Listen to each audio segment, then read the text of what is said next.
Sí. Vale. Bien, bueno, estábamos aquí en el control multivariable descentralizado con la técnica del emparejamiento, en el cual veíamos que cuando teníamos varias entradas para controlar varias salidas a la vez, había que decidir quién controlaba a quién. Para eso utilizábamos la técnica de la matriz de ganancias relativas y buscábamos aquellos elementos. Para cada salida buscábamos qué elemento da más o menos 1. ¿Vale? Bueno, y en función de eso, con ese emparejamiento diseñábamos los controladores de tipo PI y, bueno, eso era una aproximación, no tenía por qué ir bien y entonces lo normal es que tuviéramos que hacer más robustos los controladores, ya que el modelo realmente no era ese, o hacer técnicas iterativas, diseñando uno, poniéndolo en marcha y entonces diseñar el otro, ahora sí, teniendo en cuenta que el otro ya está en marcha y así, ¿vale? Aunque eso no lo vamos a hacer. Para mejorarlo, lo que vamos a hacer es otro tipo de técnicas como el control con desacoplamiento o más adelante, el tema siguiente, el control centralizado. Bueno, vimos incluso en Simulink cómo hacer esto y lo único que tiene esto así clave que hay que tener en cuenta es el tema de este PID, esta señal de aquí, la medición de dónde viene, si de Y1 o si viene, por ejemplo, pues de Y2. ¿Vale? Bueno. Una pregunta que yo me acuerdo que tú comentaste en la teoría que para emparejar cogiéramos los que se parecieran a uno, pero haciendo el test, el problema del cuestionario, a mí me salía la más alta que coincidía 0,66 y los emparejé igual, pero es que la otra me salía menor a 0,5, así que supuse que estaba bien así. Sí, seguramente te daría, si una te ha dado 0,66, la otra te habrá dado 0,33, me imagino, o por ahí. Claro, sí, algo así. Y emparejé las de 0,66, pero me parecía bajo, ¿sabes? Como dijiste que estuviera cercano a 1, me parecía bajo, pero es lo que me daba. Claro, claro. A ver, lo óptimo es que valga 1. Hay que coger más cercano a 1. Pero eso no quita que, bueno, tú haces el emparejamiento que buenamente puedes y el hecho de que no valga 1 no quita que tienes que fijarte en que efectivamente va a oscilar bastante. Sí, sí, vale. Es de lo que va eso. Es decir, Vale. el criterio es el que se acerque a 1. El hecho de que no se acerque a 1 te lleva a tener que seleccionar que por lo menos esté más cerca de 1.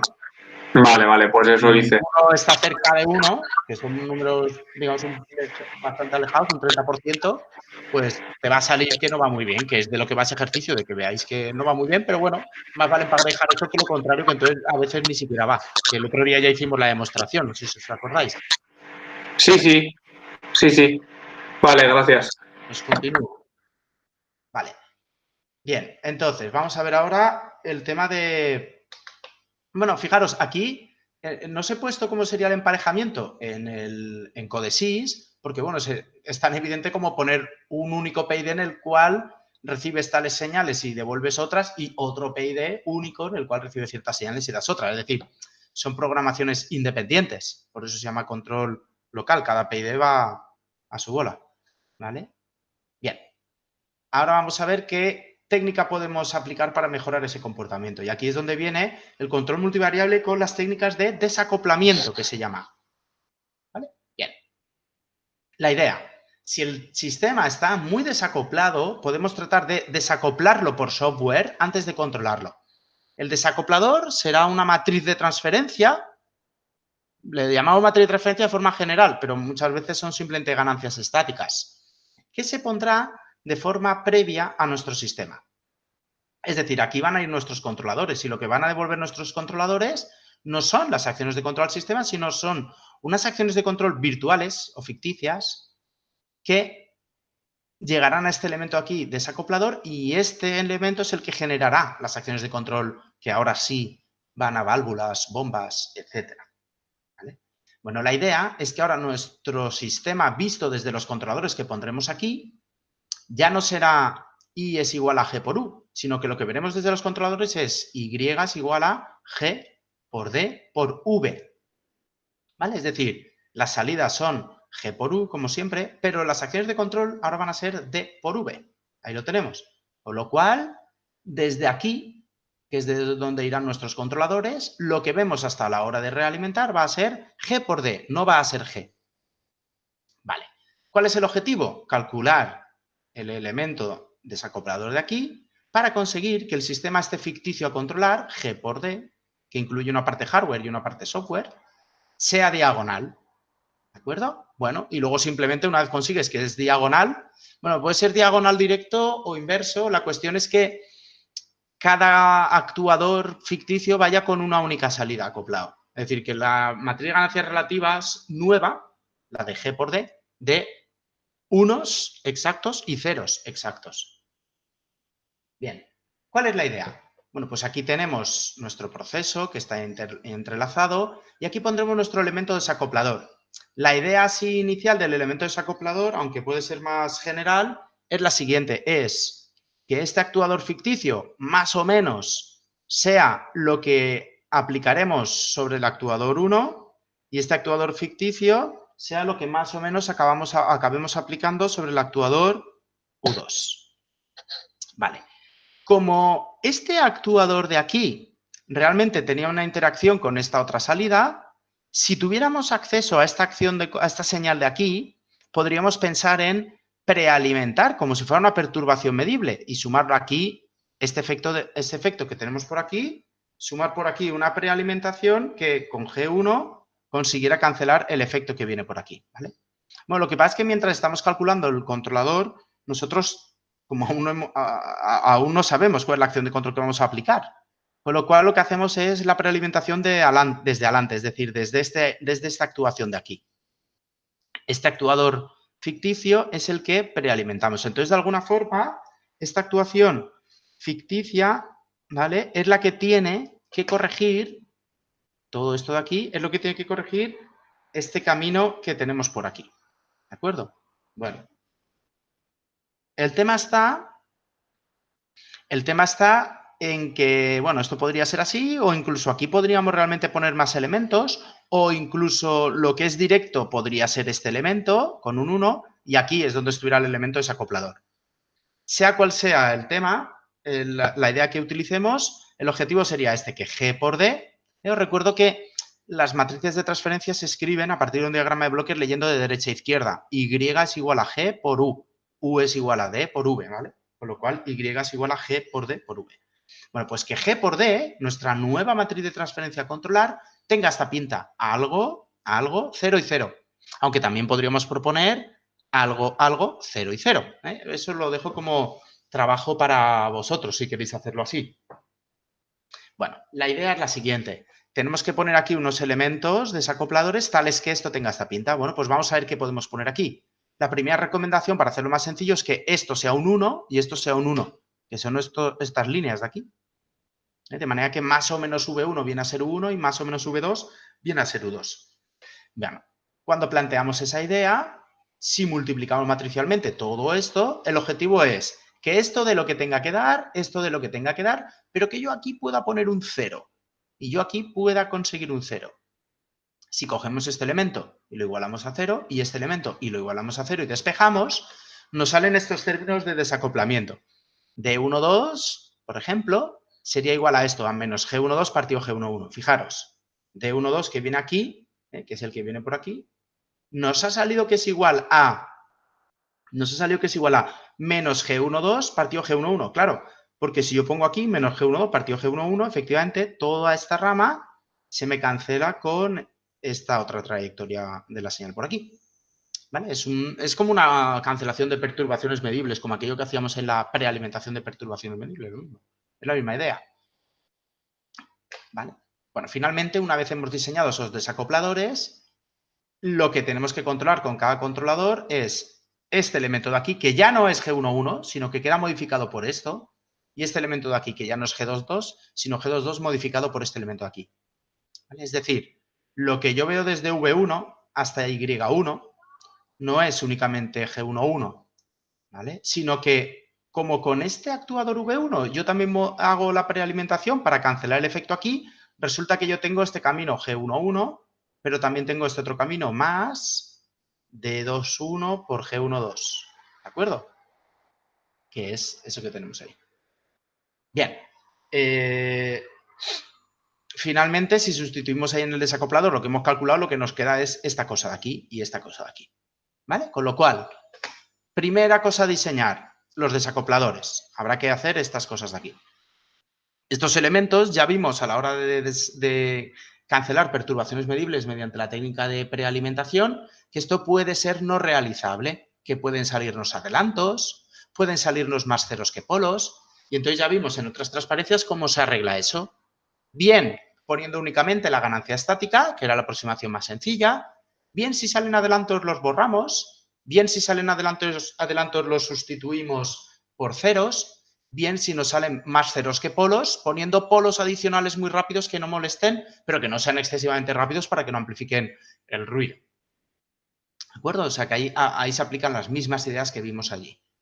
Bueno, una vez hecho eso, el desacoplador que hayamos puesto, que no tiene por qué llevarnos a esto, lo mejor es calcularlo así, no así.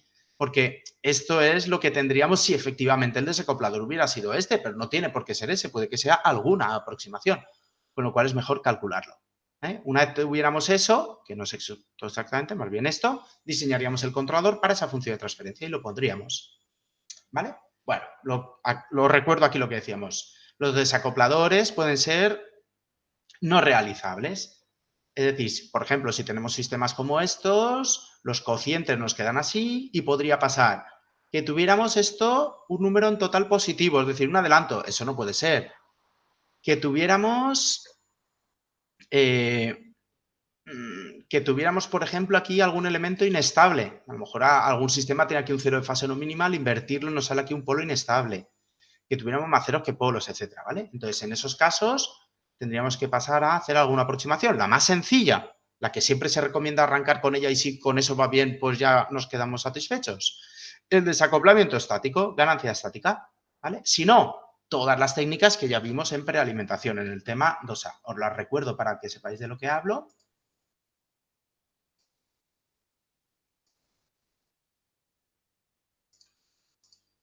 Estas de aquí. Si nos sale un adelanto, lo cambiamos por un 0 y un polo, de manera que este 0 que poníamos aquí tenía que ser el adelanto, que no había manera de implementar, más cierto polo, más cierta constante de tiempo rápida. Es pequeña. Esto aquí sería pequeño, que vendría aquí abajo, ¿vale? Si teníamos más polos que ceros, pues más ceros que polos, perdón, nos inventábamos algún polo con una constante de tiempo, un valor de alfa chiquitín, pero no en exceso para no amplificar mucho el ruido. ¿De acuerdo?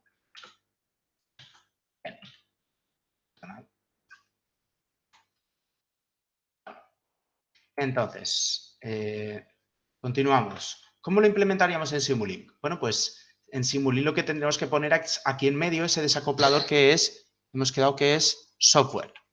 ¿Vale? Ese desacoplador software, ¿cómo lo hacemos? Bueno, esto podría ser un subsistema que conseguiríamos tras empaquetar una simulación como esta, donde esto sería una matriz de transferencia, que le ponemos un multiplexor delante y lo inverso detrás para extraer las señales, actuadores virtuales y actuadores reales, ¿vale? Lo podríamos construir a su vez también, en vez de así, poniendo funciones de transferencia monovariables, pintándonos la estructura que hemos dicho en la transparencia anterior. O podríamos ponernos, en lugar de una matriz de transferencia, si al final ponemos desacoplamiento estático, pues estos desacopladores de aquí, ¿vale? Esta sería una de las maneras de hacerlo. Bueno, entonces, con eso, pues aplicaríamos el desacoplador. Ahora bien, en sistemas que tuviéramos identificados, donde las acciones de control pues están pensadas alrededor de un punto de funcionamiento, etcétera, todo el modelo matemático que tenemos es linealizado alrededor de un punto de funcionamiento. Está bien que los PIDs lo que devuelvan sean las acciones de control, digamos, virtuales, pero alrededor del punto de funcionamiento, que esto nos dé las acciones de control alrededor del punto de funcionamiento y que luego deshagamos ese punto de funcionamiento para obtener las acciones de control finales, ¿vale? Y ahí pondríamos el punto de funcionamiento, la saturación, etcétera, ¿vale? Bueno, esto no lo vamos a hacer, pero bueno, para que lo veáis cómo se haría. Y finalmente, si queremos hacer esto en Codesys, simplemente aquí tendríamos los PIDs, que darían acciones de control virtuales, y luego esas acciones de control virtuales llevaríamos a otros bloques que se mezclan, V1 y V2, para conseguir devolver las acciones de control con sus saturaciones, ¿vale? Bueno, fijaros que en este caso, aunque aquí ponga U1 min y U1 max y tal, realmente esto no habría ni que ponerlo, porque realmente no sabemos cómo saturar las acciones de control virtuales que luego se mezclan con otras para acabar dando la saturación, ¿vale? Ahora bien, si suponemos, como hemos dicho, que el objetivo del desacoplamiento es que no tenga un peso excesivo y lo importante es que esta acción de control se parezca a esta, si el emparejamiento, digamos, inicial ya tenía esa pinta, esto no debería ser muy grande, entonces sí que podemos poner inicialmente en los controladores como saturaciones para la acción de control ficticia lo que sería la saturación de la acción de control que tiene mayor relación final, que es esta aquí, ¿vale?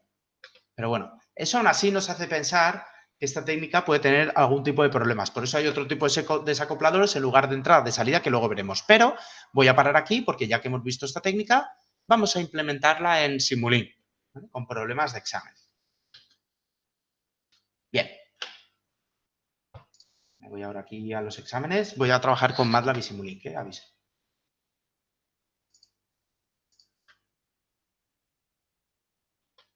¿Me seguís todos bien? ¿Me he quedado colgado o algo o bien? Bien, bien, bien. Bien, fijaros, el otro día estuvimos haciendo, voy a recuperarlo porque el enunciado en este caso es el mismo. Voy a recuperar el problema de...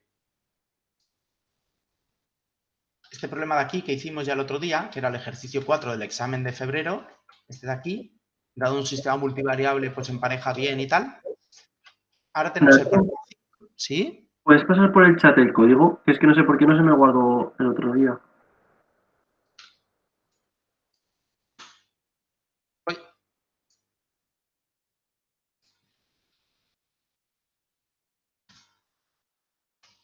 Ahí lo tenéis. Vale. Ahora tenemos este otro sistema y nos dice que tenemos esta función de transferencia, que si no me confundo, 2 partido 1 más 2 tal, son las mismas, ¿no? Menos 1, 1, 7, 9, ¿vale? Son las mismas. Bueno, ya hicimos este problema 4, ejercicio 4. Bueno, voy a cambiarle el nombre y así voy a poner ejercicio 4 y 5. Esto de aquí, toda esta parte de aquí era el problema 4. Y ahora esto lo dejo como estaba ya el otro día. Y ahora voy a poner aquí código para el problema 5. Partimos del mismo enunciado, ya tenemos las funciones de transferencia, la matriz de transferencia. Y dice, plantear una estructura de control que permita controlar las dos salidas con la menor interacción posible. Cuando te dice con la menor interacción posible y no te limita la respuesta a solo usar PIs, fijaros con el enunciado anterior la diferencia. Plantea una estructura de control únicamente con PIDs que permita con la menor interacción posible. Esto significa que emparejes bien. Ahora aquí nos dice, plantea una estructura de control que permita, no te lo restringe a PIDs, que permita controlar las dos salidas con la menor interacción posible. ¿Vale? Bueno, esto significa que utilicemos técnicas de desacoplamiento, ¿vale? Bueno, entonces, ¿cuál sería la idea del desacoplamiento? La idea del desacoplamiento sería la siguiente. Vamos a ver. Lo que haríamos ahora es plantear un desacoplamiento como en los apuntes inicialmente. Lo recuerdo.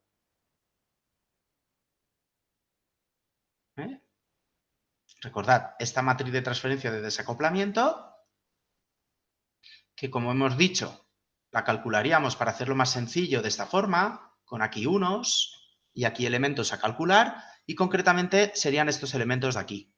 ¿Lo veis? Vale. Entonces, vamos a crear una matriz de desacoplamiento.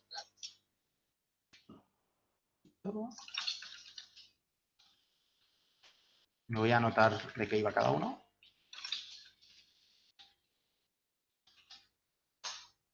Aquí ahora vamos a crear esa matriz. Entonces, tenemos que D1, 2, primero lo voy a escribir en plan teórico, ¿no? Porque a lo mejor esto MATLAB no lo sabe hacer si hay retardos, que no es el caso, creo. D1, 2 es menos G1, 2 partido G1, 1. Menos G1, 2 partido G1, 1. Vamos a ver, ¿esto MATLAB lo sabrá dividir?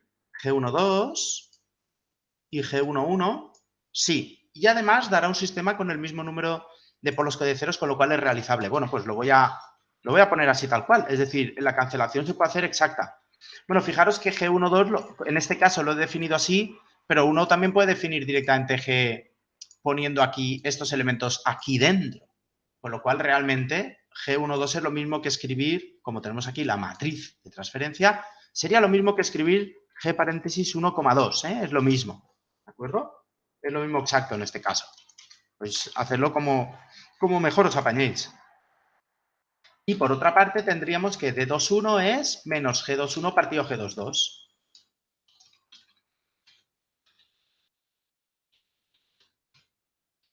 En este caso voy a estudiar si es posible. G21 tiene esta pinta, ¿vale? Y G22 tiene esta otra pinta, eso sí que es divisible, no hay retardos. Recordad que el problema es que MATLAB no sabe hacer divisiones entre retardos. Y como no lo hay, en este caso sí que es factible que hagamos esta operación, entonces la escribo tal cual. ¿De acuerdo? Entonces yo si en un examen os digo, que siempre lo digo, vamos aquí, fijaros. Luego digo, indica el nombre de la estrategia, control con desacoplamiento, tal. Dibuja el diagrama de bloques, ya sea el de las transparencias. Indica los valores de los bloques. Si yo digo que indiquéis los valores, es los valores. Aparte de los PIDs que me pongáis KP igual a 4, KI igual a 8, significa que me tenéis que escribir qué pinta tiene esto. ¿Vale? Entonces, cuando yo ejecuto esto, D1, 2, tiene esta pinta, ¿no? Bueno, pues me la ponéis. Ahora bien, en vez de poner esto, a poder ser, yo preferiría que en el papel me lo escribierais como lo hubierais hecho a mano. Es decir, si yo hago la división entre G1, 2 y G1, 1, realmente yo lo que haría sería esto. Esto es G1, 2 y G1, 1. Es esto invertido, con lo cual me queda 7 partido 2, que es 3,5, y arriba en el numerador yo pondría de G11, este denominador ahora sería el numerador, con lo cual yo ahora tendría esto dividido esto. ¿Vale? Es decir, lo escribiría con la pinta típica, ¿no? 3,5 por paréntesis 1 más 2s todo al cuadrado, dividido todo 1 más 4s al cuadrado, ¿vale? Es como habría que en un examen explicar el desacoplamiento que habéis puesto. Bueno, por otra parte, también os recomiendo que en boli, normalmente si aquí y aquí tenemos los mismos polos o ceros, se pueden tachar, pero eso MATLAB no lo sabe hacer. Entonces recordad que siempre es recomendable cuando hay operaciones, por si acaso hay cancelaciones para que MATLAB las ejecute, hacer esto, ¿vale? Bueno, entonces nuestro desacoplador va a ser una matriz que tendrá los elementos 1, D12, punto y coma, D21, 1, ¿vale? Esto de aquí es la transcripción en MATLAB matricial de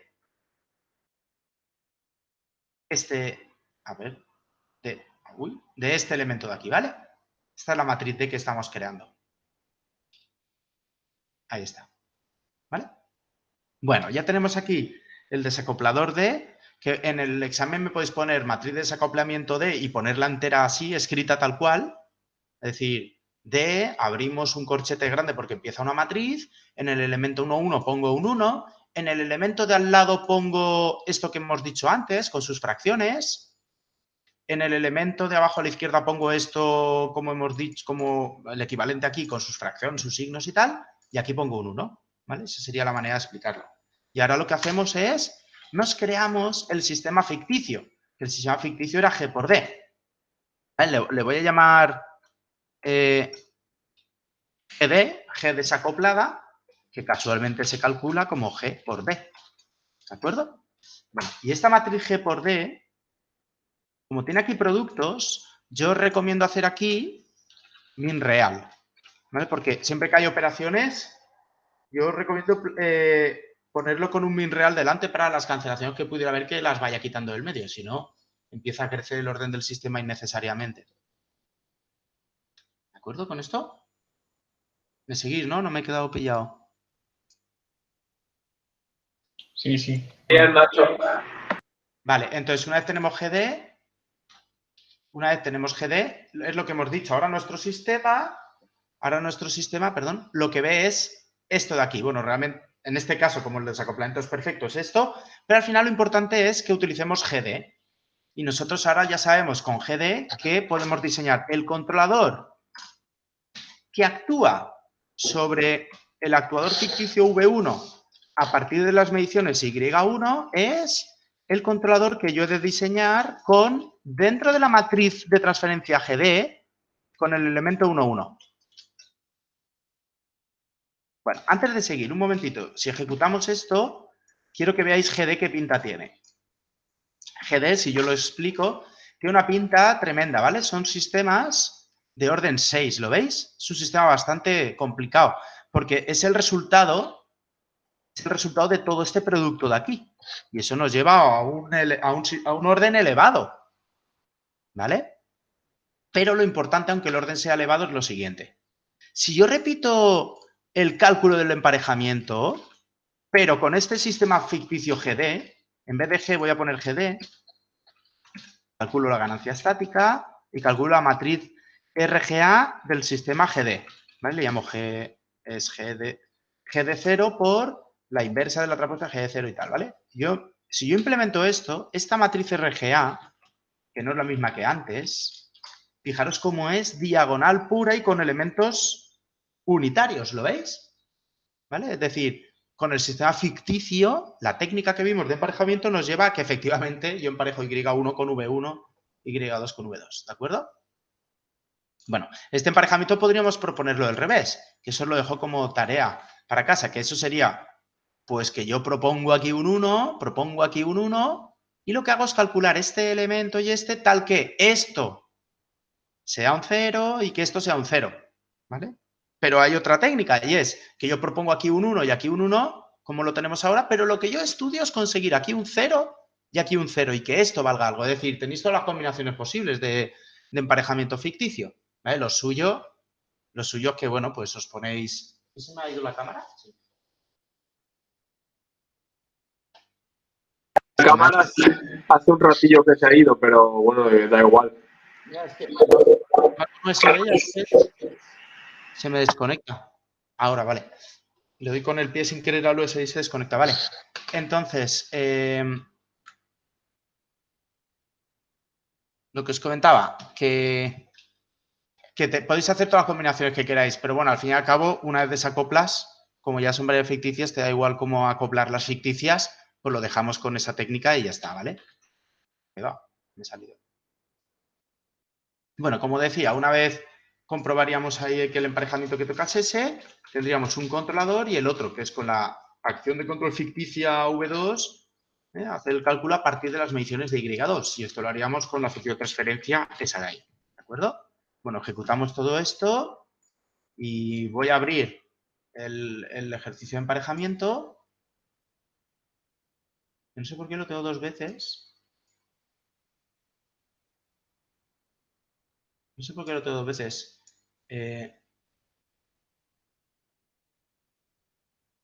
No sé cuál es el último que grabé antes de irnos, pero... Arriba lo tienes bien, ¿no? ¿Qué? ¿Perdón? Que arriba hago el simulink, dices. Quiero decir, el código ahí arriba lo tienes, que no lo habías borrado.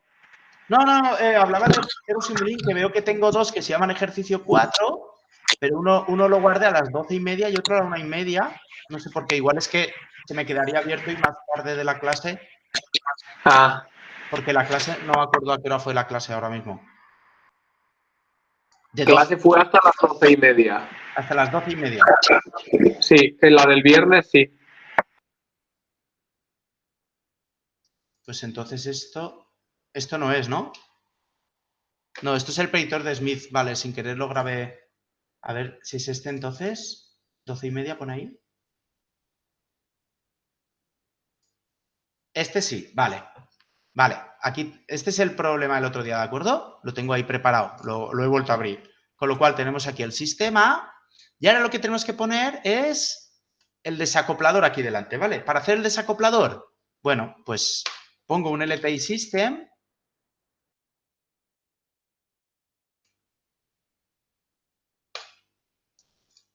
Y fijaos que le hemos llamado D, pues pongo D. Lo único que esto tiene dos entradas y dos salidas, con lo cual tengo que poner aquí un multiplexor.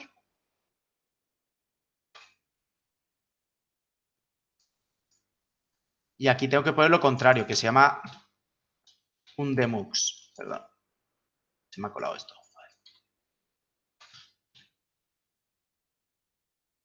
Demux es lo contrario del multiplexor. Vale, bueno, esto de aquí ya lo podría empaquetar porque como tiene entradas y salidas, él me crearía un subsistema. Lo podéis dejar así, con esto ya podríamos hacer así. o porque quede un poco más nítido, lo que estamos haciendo lo podéis empaquetar en un subsistema con el botón derecho Create Subsystem, ¿vale? Y tiene esta pinta.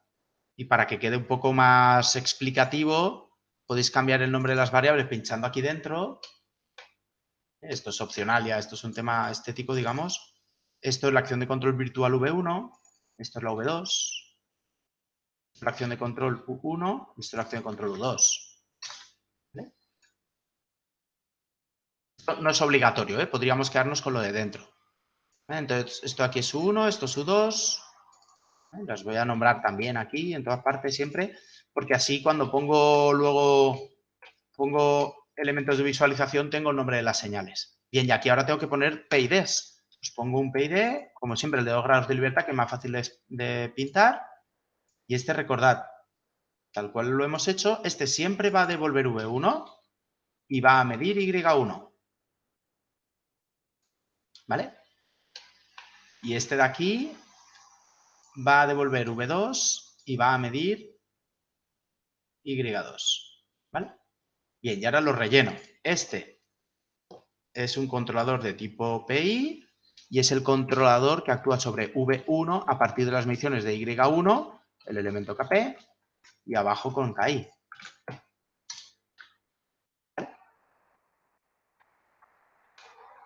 Y este de aquí es el controlador de tipo PI que actúa en V2 a partir de las mediciones de Y2, aquí el parámetro KP, que actúa sobre V2 a partir de las mediciones de Y2, el elemento KI. ¿Vale? Bien. Para compararlo con el comportamiento del otro día, ya tengo fijado, ya estudiamos el otro día lo del tiempo, no lo repetimos y tal. Esta señal de aquí la copio, que era la referencia, lo veis ahí, de Y1, la copio aquí. Este aquí era la referencia de Y2. Voy a copiar también este multiplexor, con el cual medíamos multiplexor, perdón, visor. Y aquí Y2. Y voy a simular este sistema. ¿Vale? Bueno, simulamos el sistema y, bueno, vosotros lo veréis mejor que yo no lo veo a la vez, que me crea dos, y vemos Y1 evoluciona y cuando llega al cambio de referencia de Y2 no se inmuta. ¿Lo veis? Y este de aquí, cuando llega al cambio de referencia de Y1 no se inmuta. Entonces el error de interacción en este caso o de acoplamiento sería 0. Va perfecto, ¿vale? Bien, fijaros la diferencia con el del otro día, que era este. Cuando llegaba al cambio de referencia para la Y1, la Y2 cambiaba un poco y aquí había un error de interacción, que es esta cota que va de aquí a aquí. Y al revés, cuando cambiaba la referencia de Y2 la seguíamos bien, pero el otro también cambiaba, que el error máximo sería esta cota que hay desde aquí hasta aquí. Y el error ese es por la distancia, porque no es 1 completo, ¿no? Porque era 0,72 el valor ese de emparejamiento. No, incluso cuando el emparejamiento es perfecto, esto igualmente se va a dar, porque el emparejamiento lo estamos calculando solo como una ganancia estática, pero realmente el acoplamiento es dinámico. El problema es que cuando en ganancia estática ya no va bien la cosa, ya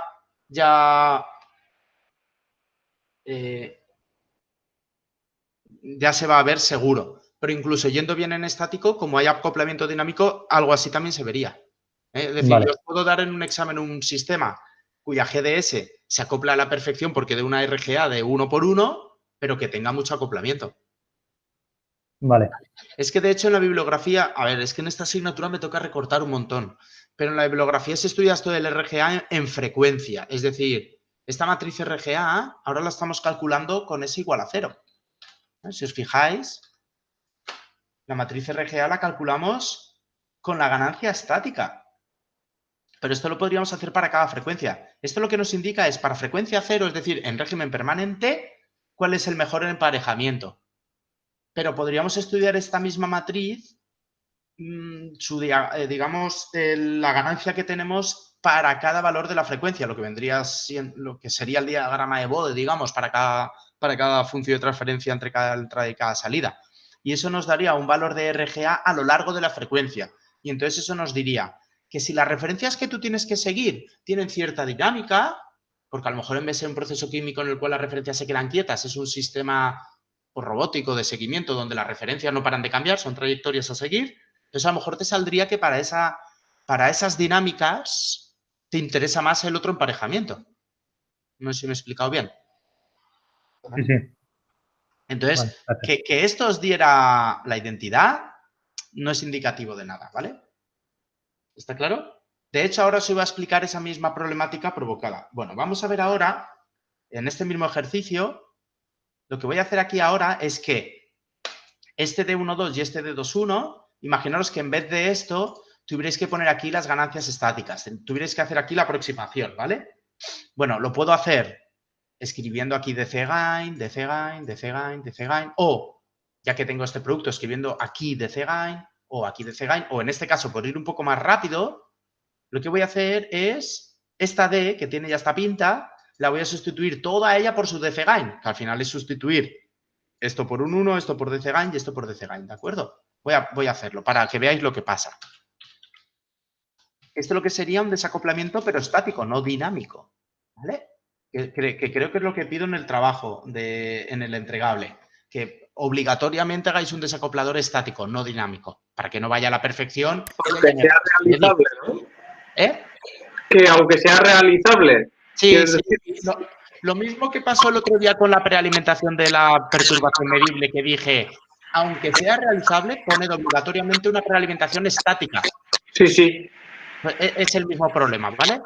¿Por qué lo hago? Bueno, por un tema de mis automatizaciones para corregir y tal, pero también porque al fin y al cabo en la práctica también es muy realista. Es decir, en la práctica industrial lo que está todo es lleno de PIDs y ganancias. Eso es lo más útil, lo más común. No hay todo lo que queremos como aquí en la asignatura esta teórica, ¿vale? En un PLC. Vale. Ya. Vale, entonces voy a repetir el ejercicio, pero habiendo cambiado esto por esto. Ahora bien, este elemento de aquí, si ahora pongo dcgain, esto va a devolver una matriz numérica. Numérica totalmente, no va a ser una función de transferencia. Con lo cual, esta implementación que hemos hecho aquí, ¿vale? Puede que dé error, ¿vale? Vamos a probarlo. Entonces, eso ahora veremos cómo se arregla, que alguna vez creo que ya lo hemos hecho. Bueno, voy a ejecutar este nuevo código que tiene aquí una ganancia estática. Vengo aquí a MATLAB a ver que no hay nada en rojo y nada fallado. Le doy a ejecutar y yo creo que esto me va a dar error. Bueno, a lo mejor sí. Ah, pues sí que lo puede ejecutar. Bueno, pues mejor, no ha dado error.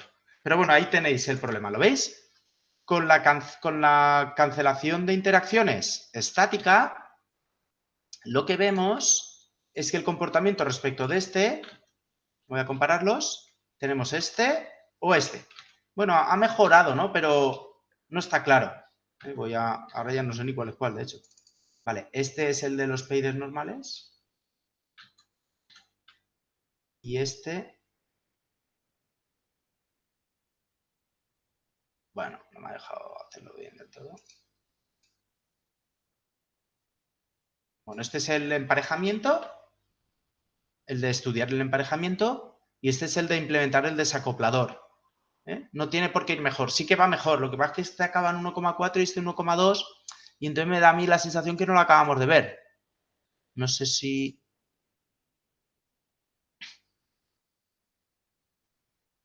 Voy a ponerlo igual que el de al lado. Para hacer la comparativa. ¿Vale? Ahora ya son comparables. Vale, fijaros. Este de aquí ha tenido en total un error de acoplamiento. Pues todo esto, no sé, no voy a hacer el cálculo exacto, pero parece que es 0,25 de error. Y este de aquí, el error máximo está aquí abajo y parece que es 0,21, por ejemplo. Un poco menor. Pero no excesivamente menor, ¿eh? Y lo mismo aquí. Aquí teníamos un error de acoplamiento de más o menos así abajo 0,15, habría que hacer zoom. Y en este tenemos más o menos 0,6, un poco menor también, ¿vale? Lo que sí que es verdad que es mejor por lo siguiente, porque el diseño, al menos lo que es el diseño, lo hemos hecho de forma consciente. Es decir, en este caso hemos emparejado, pero no hemos tenido en cuenta cuál era la función de transferencia que había que controlar. Por eso han pasado cosas raras. Lo veis que es más oscilatorio. Y en este caso, como el diseño sí que lo hacemos en base a la función de transferencia que realmente vemos, incluyendo la D, fijaros que aquí en el diseño lo hemos hecho incluyendo la D, a partir de esta creación que nos hemos hecho aquí. Entonces, digamos que esta dinámica ya no es tan oscilatoria, es más acorde a lo que viene siendo un PID con margen de fase 60 grados. ¿Ha quedado claro esto?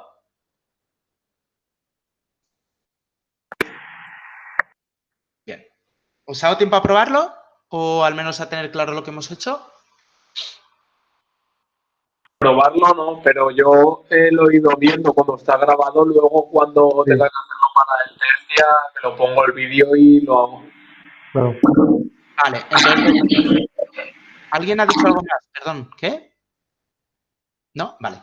Entonces, ¿veis bien que avance en la teoría? ¿Ha quedado claro al menos cómo lo tendríais que hacer, no? Sí. Pues avanzo. Bien. Cuando hemos venido aquí a explicar cómo se implementarían estos desacopladores en Codesys, ahí nos ha venido un poco a la mente una idea sobre que había aquí algo de inexactitud. Y era lo siguiente. Era que hemos dicho, bueno, este PID, ¿qué saturación le indico yo? Y hemos dicho, bueno, pues la de la acción de control que más o menos se le parece luego, que es la U1. Pero bueno, eso es una aproximación así cualquiera, porque sí. ¿Vale? Es un poco problemático. Entonces, ahí nos viene la duda de qué acción de control deberíamos, o sea, qué saturación deberíamos poner aquí. Genera esto un poco de lío. ¿Vale? Y de ahí vienen los desacopladores siguientes que ahora veremos. Pero bueno, antes de seguir, perdonad, que está relacionado también con esto. Fijaros que esta idea de decir que la acción de control U1 se parece, digamos, más a V1, bueno, es una idea de cómo generar esta matriz. Que aparte hemos dicho que a veces esta matriz no es realizable, con lo cual esta matriz muchas veces lo que hacemos es sustituirla por la ganancia estática, como hemos explicado aquí. Es más, uno puede calcular una matriz de desacoplamiento. Voy a poner aquí todas las opciones que he creado. Esta sería la matriz de desacoplamiento dinámico.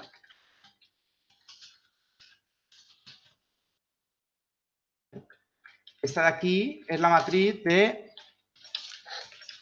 desacoplamiento estático, pero bueno, de todas maneras en esta está pensado como que Y1, evidentemente, o como que U1 de alguna manera tiene que ver con V1. Bueno, por ponerlo más genérico, U sub I tiene que ver con V sub I.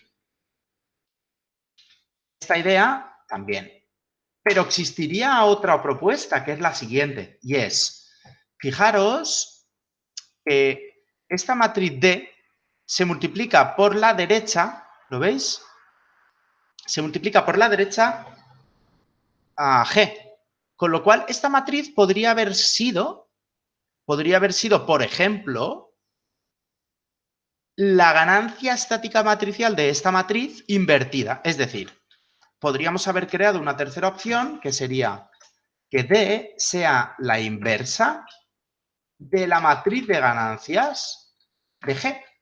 Esta es otra opción. Esto sería también un desacoplamiento estático, pero donde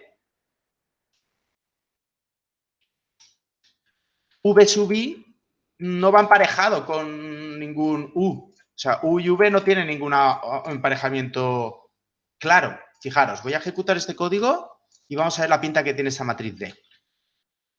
Esta matriz D tiene esta pinta, donde de 1 a 1 tenemos un 1 y aquí es donde tenemos cosas. Que incluso se puede ver cuál es la dinámica de esta matriz, ¿vale? Fijaros, yo puedo hacer, someterlo a un escalón para entender cómo evoluciona ese desacoplador. Y nos da una dinámica como esta. Fijaros, aquí esto da 1, completamente 1, y aquí también. Y aquí es donde se ve cómo desacopla. Cuando me entra la acción de control virtual 2, la acción de control 1, ¿qué es lo que hace? Pues cambia desde -1 a -4, hace así cosas. Hace una evolución que ni pasa por el 0 siquiera. Y lo mismo pasa con este, que empieza en 0,05 y acaba en 0,1, por ejemplo. ¿Vale? Bien, El otro caso, este de aquí, lo voy a ejecutar. Lo que pasa es que esto ahora es una ganancia estática. No podemos ni siquiera darle al comando step. Vemos la pinta que tiene. Tiene esta pinta. Pongo aquí un 1, aquí un 1, que son estos elementos de la teoría, el 1, el 1. Y estos dos elementos que hacen de prealimentación tienen esta pinta menos 3,5 y 0,1. Este menos 3,5 y este 0,1 tienen que ver con el valor final al que tendían estos escalones de los desacopladores si fueran dinámicos. Simplemente el desacoplador estático se queda con el elemento final al que tiende. Pero había otra opción que acabamos de descubrir ahora, que sería hacer directamente esto. Esto no tiene por qué tener una interacción U con V directa, fijaros. Esta matriz ahora lo mezcla todo, lo mezclaría todo y no sabríamos quién es quién. Y con esta matriz incluso, si ahora ejecuto esto, tendríamos, y ahora voy a implementarlo para que lo veáis, tendríamos esta otra dinámica, la que sea, que ha ido mejor, peor que los otros, bueno, pues no se sabe, porque solo ha cambiado la parte estática. De hecho, está bien que veamos lo siguiente. Cuando yo utilizo, por ejemplo, este desacoplador, ejecuto solo esta línea y calculo solo G por D, lo que yo veo de G por D es lo siguiente. Es decir, lo que yo veo desde mi controlador es este sistema. Es un sistema... Ahí va, perdón.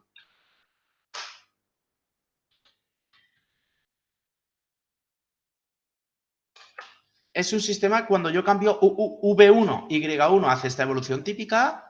Cuando yo cambio V1, Y2 no se entera. ¿No veis? Y está completamente desacoplado. Cuando yo utilizo este desacoplador de aquí, lo ejecuto y ahora calculo esto. Ya calculo el escalón. En este caso, lo que tengo es una dinámica que mantiene la misma ganancia que antes, pero los elementos cruzados, cuando yo cambio V2, como cambia Y1, tiene esta pinta. Tiene una pequeña interacción, como cuando corregimos perturbaciones en un controlador PID, ¿lo veis? Afecta un poquito, pero luego lo cancelamos, ese efecto. Y lo mismo pasa aquí, aunque menos, más pequeñín. Bueno, pues cuando hacemos esta otra propuesta última que he dicho, un desacoplador estático directamente invirtiendo la ganancia de G, lo que tenemos como sistema supuestamente desacoplado es lo siguiente. Es un sistema donde los sistemas directos de V1 a Y1 tienen ganancia 1. ¿Lo veis? Tienen ganancia 1, acaban en 1. Y luego esta interacción es similar a la que teníamos antes. De hecho, no hemos hecho nada sobre ella con ese desacoplamiento, ¿vale? Hemos visto 3 desacoplamientos. Uno pensado y calculado, otro aproximado del anterior y otro que es calcular más de golpe, pero no nos da ningún beneficio así a priori. Simplemente es que el cálculo es así más inmediato, pero no sabemos a priori si hemos desacoplado bien o mal, porque de hecho aparecía bastante acoplamiento. Bueno, una vez visto esto, avanzamos y entonces vamos a estudiar el otro caso, que es con el desacoplador de entradas, lo que teníamos es aquí el proceso, aquí el desacoplador y cada controlador decidía cómo modificar una acción de control virtual a partir de una medición, de una señal de medida, ¿vale? Esto es lo que hacíamos. Y entonces la referencia tiene que ver directamente con esta señal. Pero esto hemos visto que nos genera un pequeño inconveniente respecto a este controlador PID, la acción de control, ¿en qué valor la saturo? Porque es un valor virtual. Entonces, para evitar esa duda, en el caso de actuadores que vayan a saturar muchas veces, podemos aplicar la siguiente estrategia, y es que el desacoplamiento, en lugar de hacerlo de entradas, esto de aquí, lo hacemos de salidas. Es decir, yo cojo mis sensores, los paso por un elemento desacoplador y eso me da unas señales desacopladas de salida que ya no tienen que ver con mediciones, con variables físicas, sino que son combinaciones de ellas. Y esto ahora es lo que llevo al controlador. Ahora bien, este controlador no puede recibir las referencias tal cual, también tendrá que desacoplarlas de la misma forma. Lo que tiene esto de inconveniente es que habría que poner el desacoplador, digamos, 2 veces y que aparte perdemos el sentido físico de la señal de interés, la que vamos a controlar, pero a cambio sí que podemos saturar bien las acciones de control. y poner ahí el anti-WinDAP como toca. ¿Vale? Bueno, para hacer el cálculo, lo único que habría que tener en cuenta es que, así como aquí, la Y, en función de la acción de control a calcular por el PID, es decir, lo que ve el PID era G por D, ahora lo que ve el PID es D por G. ¿De acuerdo? Entonces ahora es la estructura que plantearíamos que, por ejemplo, tendría esta pinta, es decir, que el sensor virtual se parezca más o menos al primer sensor de verdad y el sensor virtual 2 se parezca más o menos al segundo sensor de verdad, plantearíamos esto y en vez de resolver G por D, resolveríamos D por G. Hacemos esta multiplicación matricial, tratamos de conseguir que estos elementos sean 0 y una vez hemos conseguido que esos elementos sean 0, despejamos y tendríamos aquí otro desacoplador, que tendría otra ecuación. Fijaos, D12 aquí es igual a menos G12 partido G22 y este será igual a G12 partido G11 en vez de G22. ¿Habéis visto? Ahora tiene otra manera de calcularse. Bueno, entonces simplemente diseñaríamos con la función de transferencia finalmente, en lugar de con G por D, con D por G. Es decir, aquí en el código de MATLAB, primero calcularíamos estas cosas de forma diferente y cuando pusiéramos aquí la función de transferencia, digamos, virtual, ficticia, que ve nuestro controlador, en vez de ser G por D, sería D por G. Ahí el resto es lo mismo. ¿De acuerdo? Y para implementarlo, el desacoplador tendríamos que ponerlo tanto en las mediciones como en las referencias. Y aquí tendríamos, bueno, pues unas señales que en lugar de ser Y, pues yo qué sé, podemos llamar Z, mediciones virtuales. Aquí las referencias en lugar de Y se refieren a las Zs. ¿No? Y esto es lo que enviaríamos al controlador PID, que esta vez sí calcula directamente la acción de control real, con lo cual podemos ponerle ahí la saturación y el anti-WinDAP de forma normal, ¿de acuerdo? Bueno, de forma empaquetada, igual que antes, si pusiéramos PIDs de 1 grado de libertad, que normalmente os digo de no ponerlo, pero no por nada, por evitarme el dibujito este del sumador, que siempre hay que rotarlo, cambiarlo, el signo, es un rollo, ¿vale? Por eso os digo lo del PID de 2 grados de libertad, pero bueno, se puede usar este mismo, que es lo mismo. En este caso, podríamos poner el desacoplamiento directamente sobre las señales de error que llegan al controlador. ¿Vale? Bueno, esto mismo aplicado a Codesys consistiría en que primero haríamos los códigos de desacoplamiento. Pues Y1 es casi Z1 y aquí pondríamos el término de desacoplamiento. Lo mismo para Z2, lo mismo para las referencias. Y cuando ya tenemos todas estas variables, medición virtual, referencia virtual, pondríamos los PIDs de forma normal y en este caso sí, la acción de control 1 y la acción de control 2 vendrían saturadas de forma correcta con sus valores de saturación. ¿Vale? Bien. Bueno, me voy a dejar este ítem para el final y ahora es cuando voy a hacer atrás en el tiempo porque ya hemos visto, digamos, toda la teoría de este tema que tiene problemas asociados, todos esos problemas que tenéis que ir haciendo a lo largo de estos días. Así que me voy para atrás en el tiempo. Todo esto tenéis hasta el domingo para resolverlo. Y voy a ver todas esas técnicas que no tienen problemas de los entregables asociados, pero que también hay que estudiar. Nacho, sí, que con lo de hoy ya podemos hacer los dos que quedan también. O sea, ¿son los dos de desacoplamiento? Sí, sí. Ah, vale. Perfecto. Es practicar sobre estas técnicas. Bueno, no es muy difícil. Si lo hacéis todo al día, no es muy difícil. Igual que el examen final no es muy difícil. Lo que es difícil es llegar a la asignatura en plan, esta me la dejo y que me expliquen de cara al examen cómo se hace todo. Ahí se lía la cosa. Si la vais haciendo, veréis que a mí se podrían ver 1000 cosas más. Y ojalá tuviéramos más créditos. Pero vemos lo que podemos ver e intento que no sea excesivamente complicado, ¿vale? Para que lo sigáis y le veáis el uso y todo esto, ¿vale? Bueno. Bien, lo que os comentaba, tengo que volver atrás en el tiempo, en el temario, porque ya os he explicado todo lo que tiene problemas asociados de examen y tal, y tenemos que ver otras técnicas. Como fijaros que el examen, por ejemplo, el último que puse, que lo podemos revisar ahora, teníamos un problema de mediciones de Y2 y de perturbación D. Un problema de prealimentación de perturbaciones. Un sistema en el cual medimos Y2 e Y1. Problema de control en cascada típico, el de sensores. Un problema en el cual tenemos un actuador lento y uno rápido, los dos. Esto era el control de cascada de actuadores o mid-range control.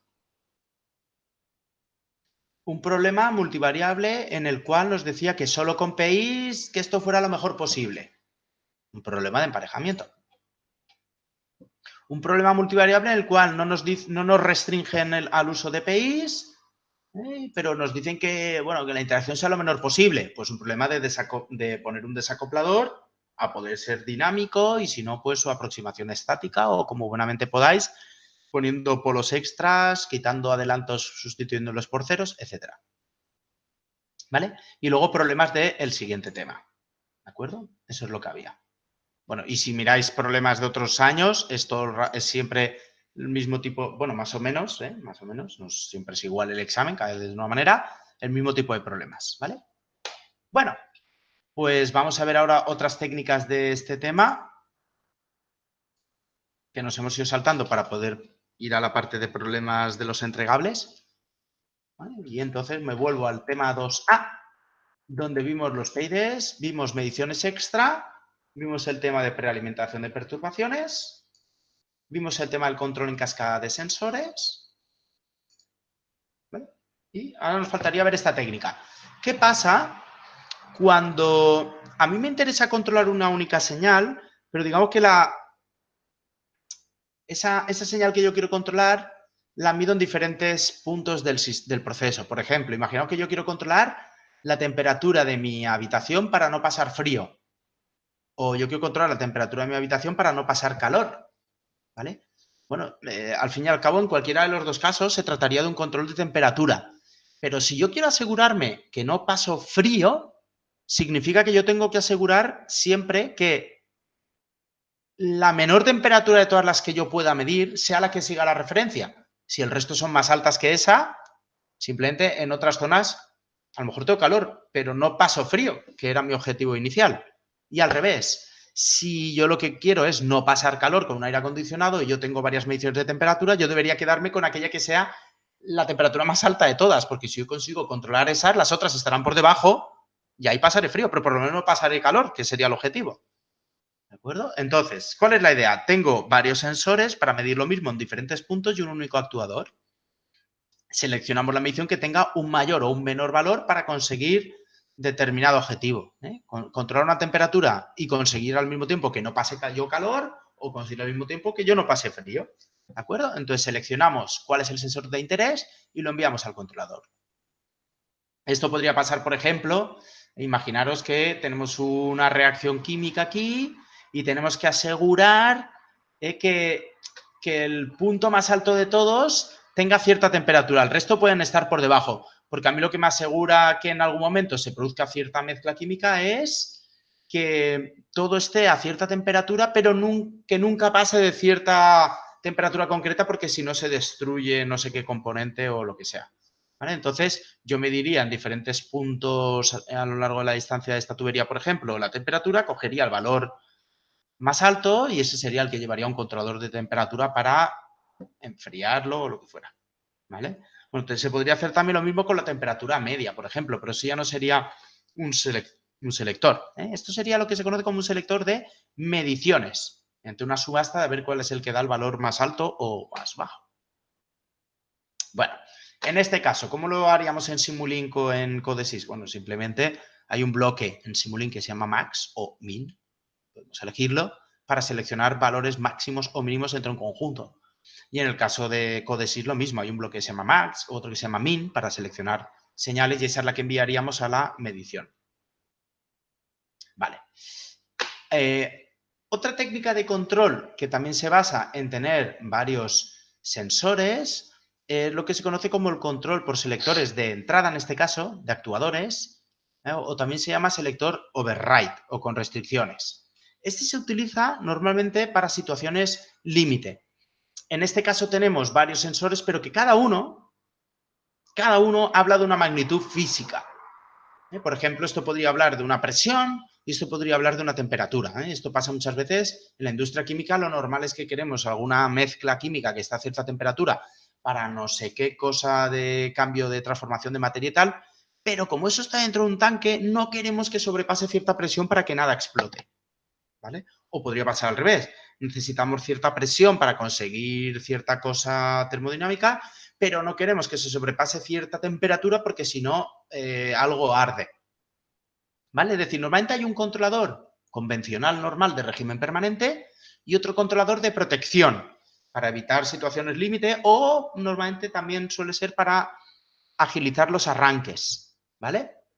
Bueno, por ejemplo, o imaginaos una batería eléctrica, a lo mejor yo quiero dar cierta corriente, pero al mismo tiempo quiero no vaciar mi batería. Entonces, a lo mejor yo podría tener un controlador de corriente o un controlador de estado de carga para que no se me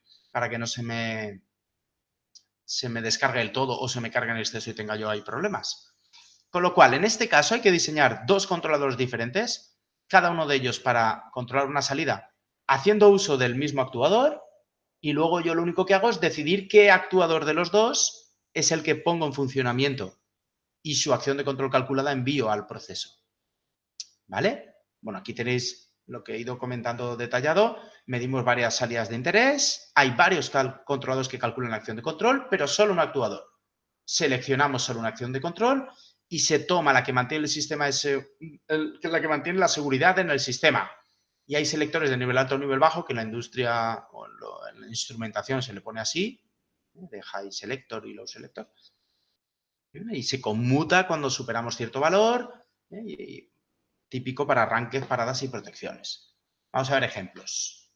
Tenemos aquí un ejemplo de una protección de una caldera. Vendría por aquí agua fría, la calentamos con aquí gases calientes, esto hace hervir el agua y entonces aquí tenemos vapor de agua a presión que enviamos a otros procesos de la industria para hacer lo que sea, para calentar, para mover cosas, lo que fuera, ¿no?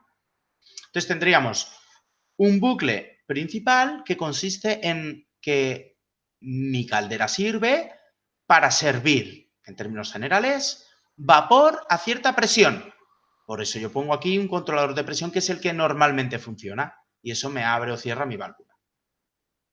Pero resulta que mi caldera debe funcionar siempre de manera que el nivel de líquido, de fase líquida que yo tengo aquí, porque esto es agua que hierve y enviamos vapor, esté siempre en cierto nivel, entre ciertos niveles, quería decir. Es decir, no puede haber demasiada agua porque saltarían gotas líquidas a la línea de descarga y eso podría ser un problema para las máquinas que vienen detrás, o ruidera o lo que fuera. Ni el nivel de agua puede ser demasiado bajo porque si no significaría que el intercambiador no estaría cubierto de fase líquida y la transformación de calor no se produciría bien, se podrían quemar partes si hay demasiado vapor, etc. ¿Vale? Con lo cual aquí había un controlador de nivel que solo entraría en juego cuando fuera necesario. Bueno, aquí es difícil interpretar el low selector, como no sabemos la apertura de la válvula o el cierre de la válvula, es decir, si es valor alto o valor bajo, si no sabemos si la acción de control es grado de apertura o grado de cierre, no sabemos interpretar bien el dibujo este del libro de donde lo saqué, pero sí que entendemos que serviría tanto para un caso, mucha agua, como para el otro, poca agua. ¿De acuerdo? Bien.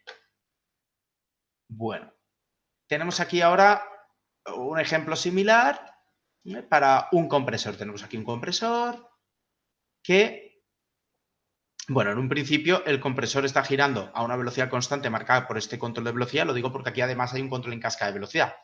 Suponemos que esta velocidad de giro está controlada y esta es nuestra acción de control, desde lo que ahora luego estudiaremos, que es la velocidad a la que yo quiero que gire el compresor. Bueno, en funcionamiento normal, lo que queremos es que este compresor genere cierto caudal de gas. Con lo cual yo tengo aquí un flow controller, un controlador de caudal y en general voy pidiendo más o menos velocidad. ¿De acuerdo? Bien, lo que pasa es que hay veces que yo puedo tratar de evitar que este gas que yo ofrezco aquí suba demasiado de presión para no generar problemas. ¿Vale? Entonces, en ese caso entraría en funcionamiento este controlador de presión. ¿Vale? Bueno, para decidir si esto es un selector de alta o de baja, normalmente hay que pensar mejor en el proceso y estudiar cuándo queremos que entre la limitación, porque a veces es un poco perturbador estudiar esto, ¿eh?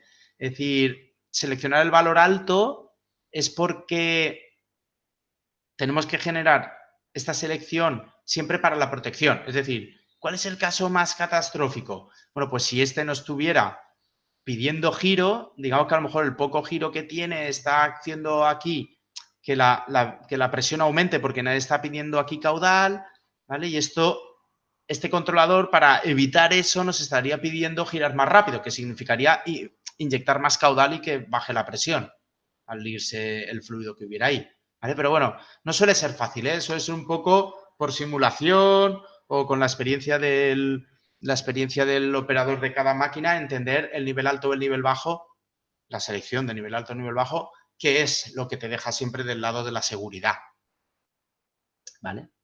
Bueno, entonces, en el caso de Simulink, la implementación ahora empieza un poco de lío porque, claro, lo normal, lo intuitivo sería esto, poner dos PIDs, cada uno mide una de las señales de interés y aquí ponemos un selector. Pero esto hace que si mi PID calcula una acción de control que al final no se aplica, puede hacer que el error nunca pare de crecer, porque claro, nunca vamos a conseguir llegar a la referencia, con lo cual el término integral se va a hinchar y esto siempre va a estar saturando, con lo cual va a dejar de tener tanto interés, porque como siempre satura, al final esto siempre va a dar el máximo o el mínimo, no es algo que haya que seleccionar porque como en el peor de los casos este saturará también y coincidirá en el valor, entonces no llegamos a hacer nunca nada.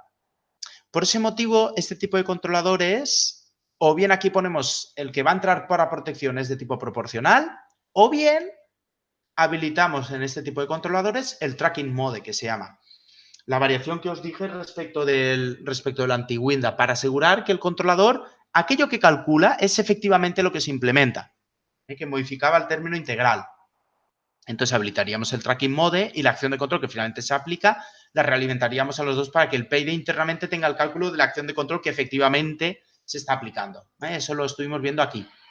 Que os dije que era una pequeña ampliación respecto del estudio que hicisteis de cómo implementar el PID en la asignatura de instrumentación, que allí se os hablaba del anti-WinDAP, pues aquí estuvimos comentando esa otra parte un poco más avanzada, que está por aquí, el tracking mode. O también lo estuvimos viendo con un dibujo, creo.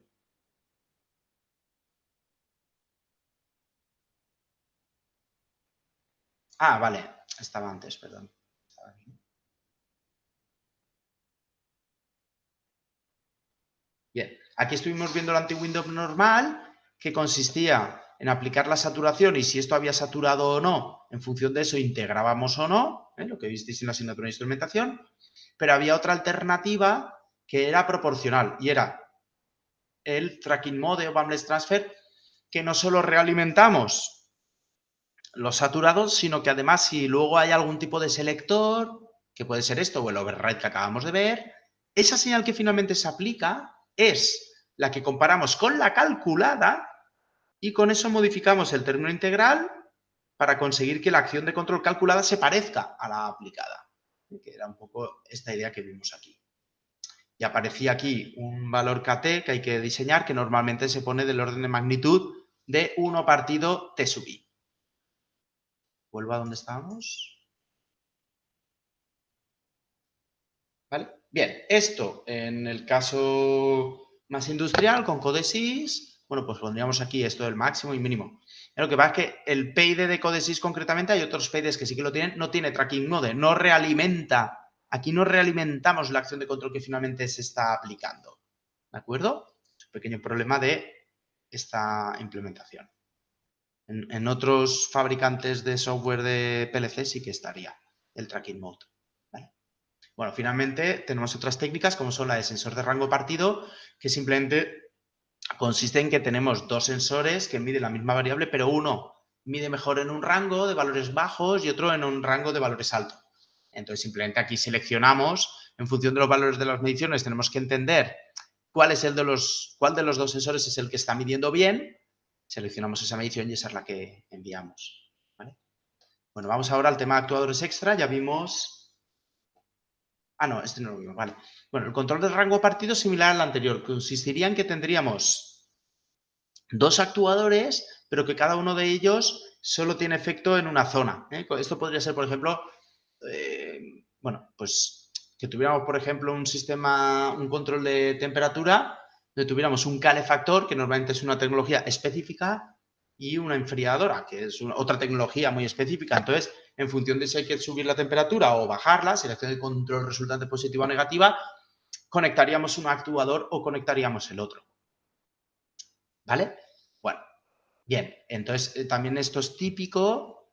Otro tipo de acciones de control contrapuestas, cuando en una mezcla química, para controlar un pH, tenemos que a veces aplicar una mezcla básica o una mezcla ácida. ¿Vale? Por ejemplo, algo como esto, es decir, yo mido aquí una concentración química, me voy aquí a un controlador, entonces en función de si la acción de control es positiva o negativa, decido inyectar para compensar cierto compuesto ácido o cierto compuesto básico.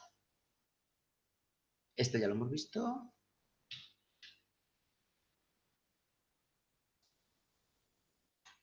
¿Vale? Y ahora voy a seguir con técnicas de control indirecto. En el control indirecto lo primero que vimos es el concepto de control inferencial, que medíamos cosas que no era directamente lo que controlábamos. Y vimos en primer lugar el control inferencial de sistemas con retardo, el predictor de Smith, pero hay más técnicas. El control de sistemas de fase no mínima. Realmente esto hay que llevarlo a cabo con controladores más avanzados como los que veremos en los temas siguientes. Pero bueno, aquí os comento que la idea general para poder llevar a cabo el control de sistemas de fase no mínima, tratando, que no siempre se consigue, de mejorar el comportamiento respecto del que tendríamos si simplemente diseñamos el controlador con el proceso que tenemos, sería lo siguiente. Bueno, en primer lugar, interpretaríamos el cero de fase no mínima. Bueno, no sé si os acordáis el comportamiento de los ceros de fase no mínima, pero lo que hacía esto es que los sistemas frente a escalón respondían primero hacia abajo y luego ya subían. Y ese responder primero hacia abajo engaña mucho al controlador y hace que tengamos que diseñar controladores muy lentos o excesivamente robustos para poder controlar esto. Entonces, es un poco el mismo problema que lo que teníamos con los retardos, que como el sistema no responde hasta el cabo de un rato, eso engaña un poco al controlador porque él empieza a corregir porque ve que no responde y cuando por fin responde ya no para de responder y entonces era difícil de controlar. Por eso poníamos el predictor de Smith. Pues bueno, aquí pasa un poco la misma idea. Entonces, la técnica para diseñar la compensación de la fase no mínima sería, en primer lugar, me invento un proceso con retardo. Y sobre ese proceso con retardo le aplico todo lo del predictor de Smith. Ahora bien, ¿de cómo me invento yo el retardo? Pues bueno, resulta que el retardo, imaginaos un retardo de tamaño 2 beta, la aproximación del retardo de Padé de orden 1 es poner aquí un 0 de tamaño 1 menos beta y aquí abajo un polo 1 más beta, con lo cual, si yo hago el proceso inverso, yo puedo decir que 1 menos beta se puede aproximar por E menos 2 beta S y un 0 de fase mínima, es decir, los que no son problemáticos, aquí. Con lo cual, yo podría ahora coger todo este sistema, cojo yo todo este sistema y supongo que es un sistema sin retardo y le aplico el predictor de Smith. Diseño para este sistema, pero pongo un predictor de Smith con este retardo. ¿Vale? Bien. Bueno, finalmente, lo único es que en el predictor de Smith, en lugar de implementar esto así, como realmente no hay retardo, este retardo lo pondríamos de esta forma. Porque es como toca para que aparezca ahí el cero de fase no mínima. ¿De acuerdo? Bien, y la dinámica de bucle cerrado que tendríamos finalmente sería esta, es decir, pasa como con el predictor de Smith. El cero de fase mínima no hay manera de quitárselo encima, simplemente tratamos de acelerar el proceso respecto de esa problemática. Porque fijaros que esto al final lo podemos aproximar como efectivamente si este sistema hubiera estado afectado a un retardo de tamaño 2 beta. ¿Vale? Bueno, si aplicamos el predictor de Smith a esta idea de aproximación, nos queda esto. Tendríamos aquí el proceso real. Mentalmente esto lo traducimos como un sistema como si tuviera retardo y diseñamos el controlador para la parte del sistema ese inventado sin retardo, que es toda esta. Y el predictor de Smith lo que dice es que aquí pusiéramos el retardo, pero es que el sistema real no tiene un retardo, era solo una triquiñuela para poder diseñar. Con lo cual aquí pondríamos esto. Que esto sí que se cancela, esto consigue cancelar con esto. ¿De acuerdo? Que una manera de implementarlo de forma compacta, igual que hicimos con el predictor de Smith, sería poner este término aquí. ¿Vale? Bien. Bueno, vimos que cuando las perturbaciones eran medibles, podíamos implementar lo que se conocía como la prealimentación de la perturbación, que era coger esta señal medible con un sensor y la metíamos por aquí. Bueno, si esta perturbación es muy grande y nuestro contador PID no satisface bien nuestras necesidades y no podemos medirla, si tenemos un modelo matemático del sistema, podemos aplicar ideas como la del predictor de Smith. Es decir, sabiendo qué acción de control aplico yo al sistema y sabiendo cómo responde este, si yo tengo el modelo matemático, yo no puedo predecir de ahí cuál es la perturbación D que me está provocando esos cambios en la salida y esa estimación entonces ya la sumo aquí. Sí, pues podemos hacer eso y eso lo haríamos de la siguiente forma. Que esto de aquí viene a ser el concepto que decíamos, voy un poquito para atrás, en esto de control inferencial, el concepto este de que yo puedo utilizar las acciones de control que estoy aplicando y las mediciones para tener ahí algún tipo de estimación y meterla aquí. Que este dibujo estaba pensado en plan como si yo quisiera medir la señal de control, pero no puedo. Pero bueno, esta misma idea también se puede aplicar a cuando yo tengo aquí una perturbación, pero no hay manera de medirla y me gustaría prealimentarla, pues aplicamos esta idea. ¿Vale? Bien. Entonces, esta sería la idea. Entonces, esta función de transferencia GU y GI, que son parte del controlador, del software, lo que implementaríamos, tenemos que diseñarlas de tal forma que la señal que salga por aquí sea igual a la perturbación que entra por aquí, cambiada de signo, para poder compensarla. ¿Vale? Con lo cual, si os fijáis bien, esta acción de control UFF que vamos a poner aquí es igual a GU por U más GI por I. ¿Vale? Esto.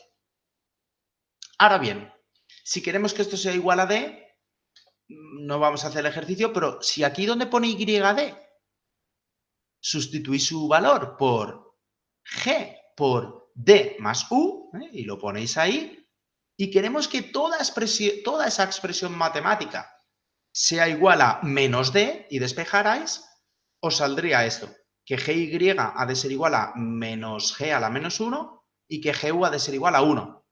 Bueno, pues lo que pasa es que esto de aquí, que ya lo hemos visto más veces, no es implementable, porque un sistema normal siempre tiene más polos que cero, con lo cual si yo lo invierto va a tener más ceros que polos. Y un sistema normal normalmente tiene retardos, con lo cual si yo lo invierto va a tener adelantos, ¿vale? Entonces, con lo cual aquí aplicaríamos todas esas técnicas que hemos visto de aproximaciones, pero lo que es seguro es que la inversa de un sistema normal y corriente siempre va a tener más cero que polos, con lo cual seguro que hay que añadir aquí polos extra. ¿Vale? Con lo cual lo que hacemos es que esta GI es esta inversa y además le ponemos aquí polos extra y esta GU es 1 y esos mismos polos extra los ponemos aquí. ¿Vale? Y N, el orden de N es tal que esto de aquí sea implementable. Es decir, si esto es un sistema de primer orden, 1 partido 1 más tau S, ¿vale? La inversa nos lleva a 1 más tau S, con lo cual esto simplemente tendrá un 1. ¿Vale? Alfa, bueno, pues lo ponemos del orden de magnitud del PID, de las T subis que tenga el PID, 0,1 veces o 10 veces, por ahí, ¿vale? Vamos jugando para que vaya bien, ¿vale? Y con esto al final nuestro PID realmente es U es igual a, fijaros, el controlador calculado con la referencia y la salida, el PID normal, pero en el offset, digamos, en la acción de control aditiva que se suele poner en los PIDs, añadimos este término de aquí. ¿Vale? Bueno, igual que otras veces, esta idea se podría aplicar por lo menos con ganancia estática. Es decir, pondríamos aquí un 1, al menos, un 1, y aquí pondríamos por lo menos menos 1 partido K, la ganancia estática del sistema invertida y cambiada de signo. ¿De acuerdo? Bueno, bien, si la GDS no hay manera de invertirla, vamos a ver cuáles son las problemáticas que tendríamos. Imaginemos GDS que tiene toda esta pinta. Tenemos aquí ceros normales que al invertir nos dan polos normales que al invertir dan ceros normales, un retardo que al invertir da un adelanto y eso nos da problemas, y ceros de fase no mínima que al invertir dan integradores y eso da problemas. Esto de aquí son integradores del sistema que al invertir los dan derivadores, que eso no tiene problema. Lo ponemos aquí. Entonces, dividimos la GDS entre la parte que se puede invertir y la que no se puede invertir. Y entonces lo que haríamos en ese caso es que en la GY pondríamos la parte que sí que podemos invertir, invertida, y con el número de polos que haga falta. Y finalmente en GU pondríamos todo aquello que no hay manera de invertir. Y el polo este, o polos, que nos ha tocado añadir ahí, ¿vale? Bien. Bueno, esto lo dejo como ejercicio para que lo probéis vosotros mismos. A ver qué tal va. Bien. En el control indirecto también podemos tener esta idea en la cual el sensor disponible no es directamente la señal que hay que controlar, ¿vale? Y esto normalmente aparece siempre que tenemos sensores que nos dan señales eléctricas y normalmente siempre tenemos que hacer algún tipo de conversión. La conversión la podemos hacer o bien sobre los voltios que nos da el sensor para traducirlo a unidades físicas o que el controlador se trate de controlar esos voltios que da un sensor y que sean la referencia en unidades físicas lo que transformemos a unidades de voltios del sensor. ¿Vale? Bien, vamos a ver ahora otro control indirecto que se da mucho en industria, que sería el control de ratio. Tenemos el control de ratio, en primer lugar, respecto a perturbaciones. Por ejemplo, tenemos aquí un fluido y aquí otro fluido y queremos asegurar que este fluido cumple que tiene cierto ratio respecto a este, ¿vale? Esto pasa mucho en química. En química tenemos que mezclar normalmente fluidos donde uno es tantas veces el otro para cumplir propiedades de mezclas estequiométricas. En este caso, tenemos dos opciones. Medimos este fluido de aquí, ¿vale? Con un caudalímetro, medimos este fluido con un caudalímetro y dividimos el cociente. Y esto es el ratio entre esos caudales, lo que tiene que cumplir cierta propiedad estequiométrica. Eso lo llevamos ahora a un PID, que compara el ratio con el ratio medido y calculamos. ¿Vale? Esto tiene un problema, y es que al hacer esta división, si uno de los dos valores es muy pequeño, muy grande, esto puede irse a infinito, y además que el comportamiento que vemos desde esta acción de control hacia el ratio es un poco no lineal y no depende tanto de nosotros porque también podría depender de la parte esta de aquí. Es difícil de simular o de estudiar el comportamiento porque siempre está este otro. Entonces la otra alternativa que tenemos es la siguiente. Medimos un caudal sobre el cual queremos cumplir cierto ratio, lo multiplicamos por el ratio que nos gustaría tener y eso ya nos dice cuál es el caudal que deberíamos tener en este fluido para conseguir ese ratio. Una vez tenemos este caudal de referencia, ahora simplemente medimos este caudal y hacemos un control de caudal. Y esto es lo normal, pero lo normal porque casi todas las tuberías en industria en general tienen una válvula, un caudalímetro y lo normal es que primero se cierra aquí un bucle de caudal y casi todas las tuberías con su válvula tienen el caudal bajo control. Con lo cual, aquí lo único que hacemos es decidir cuál es el caudal de referencia que enviamos a ese control de caudal que suele estar ya. ¿De acuerdo? Bien. Continuamos viendo ejemplos donde se ve esto. Imaginemos aquí que tenemos un fluido, que aquí pasa por un serpentín, un intercambiador, que se tiene que calentar. Y para calentarse recibe el fuego de una llama. Esta llama la conseguimos a través de mezclar aire con cierto combustible. ¿Vale? Bueno, tenemos aquí una válvula para controlar la entrada de aire, otra válvula para controlar la entrada de fuel y tenemos que controlar esta temperatura gracias a quemar más o menos fuel. Bueno, quemar más o menos fuel implica que tengamos que poner más o menos aire, porque normalmente cuando hacemos estas quemas, ahí se tiene que cumplir cierta relación estequiométrica para que eso se ve luego los gases, y van a salir muy negros o van a generar ambientes peligrosos, etc. Con lo cual, por ejemplo, aquí podríamos hacer un emparejamiento entre esta temperatura y este quemador, de manera que aquí ponemos un controlador de temperatura, pero para que luego la llama esta sea correcta, lo que hacemos es, este controlador de temperatura, como va cambiando esta válvula, al final está cambiando este caudal. Entonces, este caudal ahora lo consideramos como una perturbación para este caudal de aquí para seguir cierto ratio. Así que lo medimos y pasamos por el controlador de ratio. Aquí dentro no está explícito, pero este controlador de aquí se refiere o bien a este tipo o bien a este tipo, todo dentro. Me refiero, es decir, toda la caja entera. Es lo que viene a decir este. ¿Vale? Bueno, otro ejemplo podría ser, por ejemplo, yo aquí tengo un caudal, tengo otro caudal, este va a lo loco porque lo controla otro proceso. Lo normal sería que aquí tenemos un control de caudal, caudalímetro y válvula, pues normalmente yo controlo el caudal y aquí me lleva un caudal de referencia. ¿Vale? Y entonces, este caudal de referencia medimos aquí, por ejemplo, esta propiedad física, lo comparamos con este caudal y en función de eso, este otro controlador va cambiando el ratio, ¿vale? Para conseguir aquí, para conseguir cierta propiedad que tendría que ver con el ratio. Bien. Luego, cuando queremos controlar dos variables y que las dos cumplan un ratio, entre ellas, y las dos están bajo control, no es una perturbación, podríamos hacer, por ejemplo, controlar controlaríamos, bueno, esta G que está aquí es una explicación, realmente estaría todo mezclado, pero bueno, a lo mejor ponemos aquí un primer controlador y controlamos esta señal. Y ahora, esta señal multiplicada por la referencia de ratio, esto aunque sea un bloque que tenemos aquí, es la referencia, que es multiplicativa la referencia, no aditiva, como otras veces. Aquí es aditiva. Esto nos generaría la referencia del otro fluido, ¿vale? Bueno, hacer esto a veces tiene problemas porque a lo mejor estas señales están en un sistema multivariable y están entrelazadas. Entonces, muchas veces, en lugar de coger la medición, lo que cogemos es la propia referencia del otro fluido, porque al fin y al cabo esta referencia y esta señal suelen parecerse. Básicamente porque esto hace el sistema muy no lineal y se puede complicar la cosa. ¿De acuerdo? Bueno, todo esto lo podemos ver, por ejemplo, en el control de una caldera de vapor, donde normalmente aquí tenemos una entrada de fluido, el agua esta que no tiene que estar ni muy bajita para que esto se queme, ni muy alta para que no salten por aquí gotas. Normalmente tenemos que controlar la presión de este vapor y lo normal es que tengamos aquí la entrada de gas y la entrada de aire. Primero controlamos el caudal, con caudalímetro, válvula, pues siempre controlamos el caudal y ahora tenemos aquí el caudal de referencia y el caudal de referencia.